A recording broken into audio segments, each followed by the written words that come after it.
So that's what Faraday's law says. So now Maxwell actually wrote equations. Here's what Maxwell did.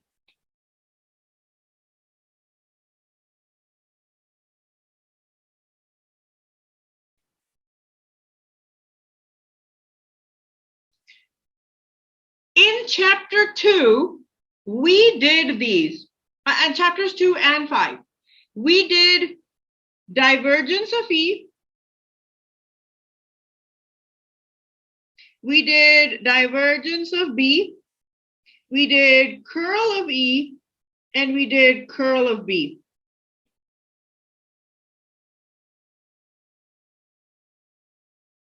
And we wrote Ampere's law and Gauss's law and curl of B and curl of E, correct? Okay, so let's try to remember what we had learned in chapters 2 and 5. What was divergence of E?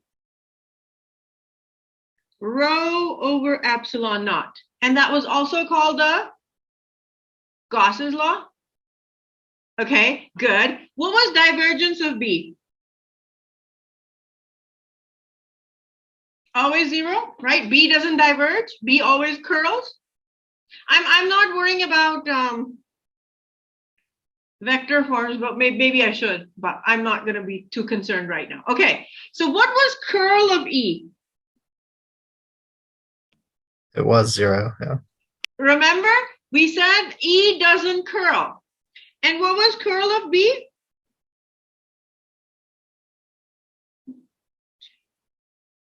Right, and that was called Ampere's law. Do you remember that? Okay, now how do these laws change?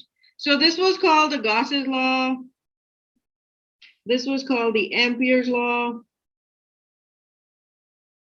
And so this remains the same. This remains the same. But this now is going to change. And I'm going to call this Faraday's law. It will be the curl of E equal the change in magnetic field. However that B field changes, it doesn't matter. It will create an E, which will create a push, which will create a current in our system. Okay, another change that happens is in this one. And that actually will be written as mu naught J plus mu naught epsilon naught over partial T. If the E field is changing, the curl of the B also changes. And that is called Ampere's law with Maxwell's correction. Since we were talking about the changing B field, I thought it might be interesting to just introduce you to the fact that E fields could also be changing with respect to time. And what happens when E fields change? The curl of B, the Ampere's law, actually changes. And you know what else is really cool about it?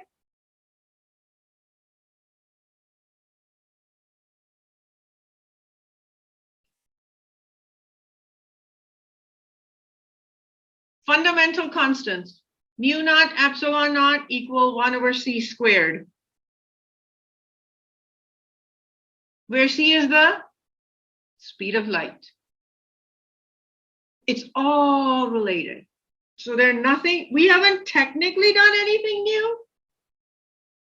We've just introduced more ideas into the mix.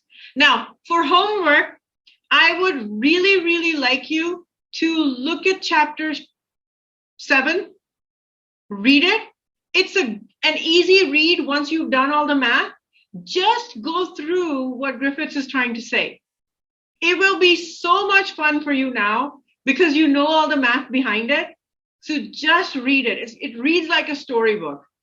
He talks about eddy currents. He talks about I think the universal flux rule, the flux law, it's a really good read. And he also talks about Lentz's law. Lentz's law basically says it explains how the fields change. And he said Lentz's law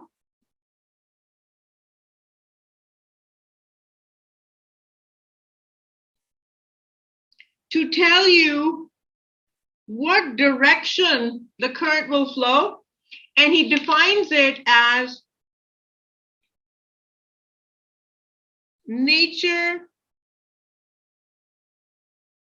abhors the change in flux and will do everything in order to oppose it. Okay, these are all the definitions you need. Now it's your job to read chapter 7. It's going to be so much fun. Just read it. It'll read like a storybook.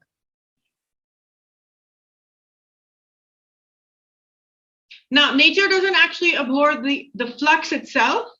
It just abhors the change in flux. Okay? And a footnote, keep in mind, nature does not actually abhor the flux, just the change in it. Okay? So keep that in mind.